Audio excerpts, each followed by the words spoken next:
Lumipad na ang konduktor ng bus na sinakyan daw ng minaltrato umanong dating kasambahay na si Bonito Baran nung umuwi siya sa Catanduanes nitong Mayo.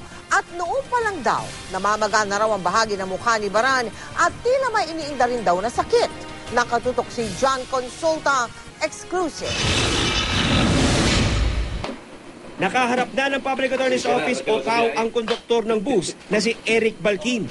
Kwento ni Balkin, May 22 nang ibilin sa kanya ng isang lalaki ang pasaherong babae na babiyahe mula Cubao papuntang Catanduanes. Nakasuot daw ng malaking sunglasses at long sleeves ang babae. Maga ang mga labi at tila may sakit. Sabi niya, "Boss, sir, itong pasaherong to, hindi na gaano nakakita. Pwede pa kesis to lang to pagdating sa Tabaco Pier." Tapos, sabi nung lalaki, sabi niya, sige, pagdating sa pier, Tabaco Pier, hingan mo na lang siya ng pera. May lumapit rin daw sa kanyang isang babae at sinabing, "Boss, ikaw nang bahala sa kanya." Sa kanilang mahigit 12 oras na biyahe papuntang Tabaco Port sa Albay, wala raw kibo ang ibiniling pasahero. Ni Minsay, hindi raw bumaba para mag-CR o bumili ng pagkain.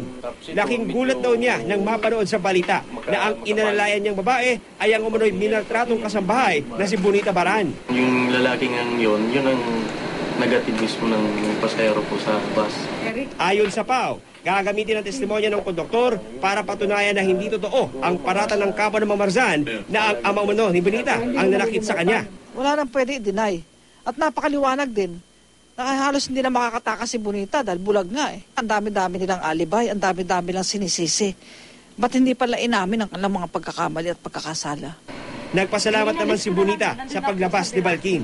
Ayon pa kay Bonita, bago siya isinakay ng bus, sinuotan daw siya ng adult diaper ni Analisa at binili ng wag nang magtangkang bumaba ng bus dahil siguradong mawawala siya dahil sa kanyang kondisyon.